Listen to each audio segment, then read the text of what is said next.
दोस्तों, रामायण को हिंदू धर्म में काफ़ी पवित्र ग्रंथ माना गया है और इस धार्मिक ग्रंथ में बहुत से किस्से कहानी दर्ज हैं, जिनमें से कई कहानी और किस्से के बारे में शायद आपको पता नहीं होगा। तो दोस्तों, आज की इस वीडियो में हम आपको रामायण में दर्ज एक किस्से के बारे में बताने वाले हैं, जिसके बारे में शायद आपको ना पता हो। दोस्तों, यह जब का वाक्य है जब माता सीता के अंदर लक्ष्मण एक रात रहे थे।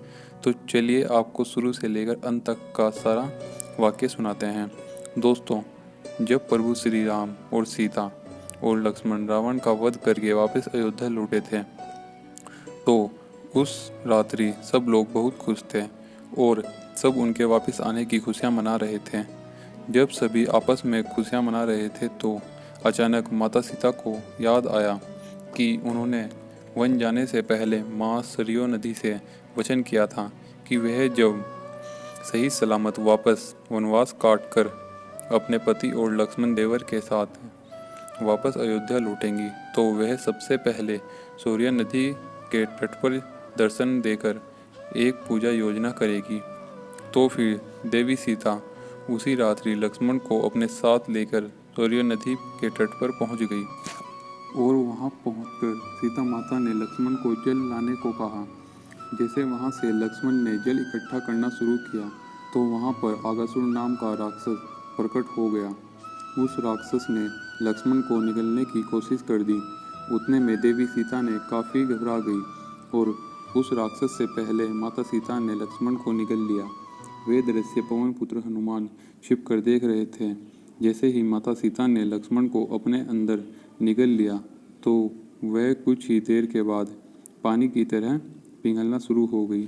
उनका पूरा शरीर पानी की तरह पिघलने लगा।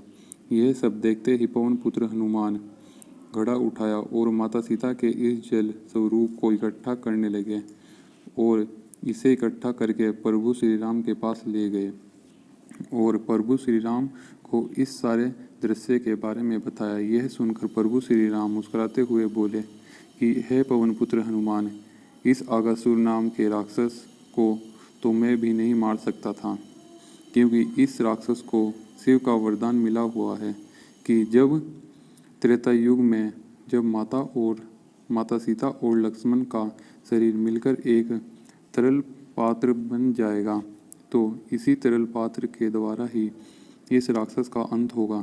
तो इसे जानते ही पवन पुत्र हनुमान उस नदी के तट पर पहुंच गए और इस जल को उसी नदी में बहा दिया, जिससे उस नदी में मौजूद आगासुर नाम का राक्षस नष्ट हो गया।